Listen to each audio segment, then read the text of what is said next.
I have spent a ridiculous amount of dollar bills on my gaming setup over the last few years. And in 2025, with the current state of the economy being at all-time amazing, I have been wondering, what kind of a setup can you build with just a $1,000 budget? And that is exactly what we're going to be building in this video. And then I'm going to be sending this whole $1,000 gaming setup to one of you guys watching this video. More on that later in this video. Building a solid gaming PC that can run the latest titles smoothly in under $1,000 gaming setup budget is kinda hard. But don't worry, we managed to get it done for around $800, and it turned out looking very aesthetically pleasing, and not to mention it handles 1080p, 1440p, and even some 4K gaming like a champ. So let me introduce you to the parts that we use. For the brains of this PC, we ended up using an older CPU from AMD, the Ryzen 5 5600 6-core CPU that comes with a Wraith cooler, which I ended up painting white, costing around $129, and we paired that with the Gigabit A520M motherboard for just $73. Now for the RAM, we have a white 16GB DDR4 RAM kit from Timetic Pinnacle running at 3200 MHz, costing us only $26. Storage wise, we picked up an NVMe 1TB M.2 SSD for just $52. And for the GPU, which is where most of the budget went to, we have the brand new AMD 9060 XT 16GB GPU that cost me $390 from Best Buy. And the reason why most of the budget went for the GPU is because I personally play video games that are more GPU bound than CPU bound, so we invested more into the GPU and not the CPU. And if you mainly play CPU bound games, usually I would recommend going with a more powerful CPU and less powerful GPU. But for this PC, we went with the 9060 XT. And to add a little bit more aesthetic, I added this Asia Horse white sleeve cable extensions for $20. And to power all of this, we are using the 550 watt MSI Mag A550 power supply for just $56. And finally, for the case that we are using, this is just a generic case that I found on Amazon from a brand called PC Cooler for $60, and it came with two pre-installed ARGB fans, and I ended up adding a couple extra fans on the PC just to have better airflow. But the final build turned out amazing, a clean, simple, white gaming PC that can run every game very smoothly. And to give you guys an idea of the performance of this PC, in Fortnite with medium to high settings, we were getting over 200 FPS. In Call of Duty Black Ops 6, we were getting around 140 FPS on medium settings, and even on GTA with medium to high settings, we were getting around 80 to 60 FPS, which is honestly quite impressive for this budget, especially playing at a high settings. Now, believe it or not, the gaming monitor that I was able to get to keep us under budget kinda sounds unbelievable. This is a 200Hz 1080p IPS gaming monitor with a 1 millisecond response time that I found on Amazon for just $99, which is insanely good value for a gaming monitor for that price. You're basically getting 2 Hz on the dollar, which is kinda unheard of. The bezel thickness is pretty good. It is VESA compatible, which means you can use it on a monitor arm or a wall mount. It has FreeSync technology, but unfortunately it's not very adjustable. You can tilt it back and forth, but you can't adjust the height. But honestly, for the budget of $99, the colors looks quite decent, the panels look good from many angles, and it played really well, and it was buttery smooth like expected at 200Hz. Now before I show you the keyboard and mouse, we needed a mousepad, and I'm gonna leave choosing a mousepad up to you since it's more of a design preference, but you can find a lot of good gaming mice between $10 and $20. I'm personally gonna use one that I already have, since I already have like 5 or 6 of them. I got this mousepad for $20 a while back, and I honestly love the design because it's quite simple, white with a little bit of different designs, but it looks pretty good. Now, would you believe me if I told you that the mouse I'm showing you right now only cost me $23 and it weighs 43 grams? This is the Royal Kludge RK-M30 Ultralight Gaming Mouse. It uses a PAW 3311 sensor, and it can connect via 2.4 gig wireless dongle as well as Bluetooth or the included braided cable. It has a very solid click and scroll wheel feel and a pretty decent slide, and it even has a DPI button on the bottom to adjust the DPI on the fly. And for just $23 that I paid for it, this mouse definitely takes the cake. Now for our keyboard, I found this $25 60% mechanical gaming keyboard from a brand called TMKB that has pre-loop stabilizers, double shot keycaps, and linear red switches that sound quite good.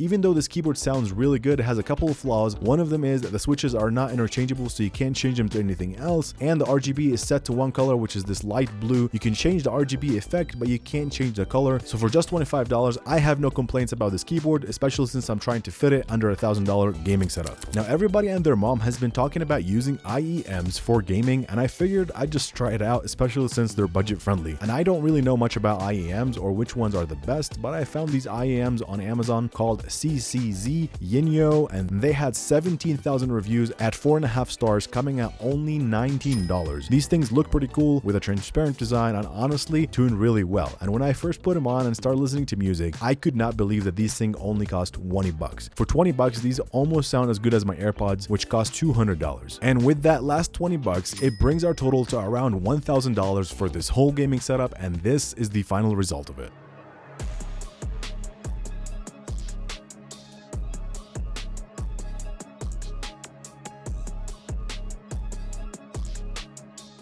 Now, like I said in the beginning of this video, I'm going to be sending this entire gaming setup to one of you guys watching right now. To enter for this gaming setup, all you have to do is make sure you're subscribed to me, like this video, and comment what is the first video game that you're going to be playing if you get this setup. It's also good to mention that multiple short form videos of this video are going to be posted on my accounts on other social media platforms where you can gain extra entries by entering on those videos as well. With that said, I will choose somebody in about a month from now. Best of luck, my friends, and by the way, everything you just saw in the video is listed below in the description. Thank you guys so much for watching, and I hope you enjoyed watching this ultimate $1,000 gaming setup, and I'll see you guys in the next video.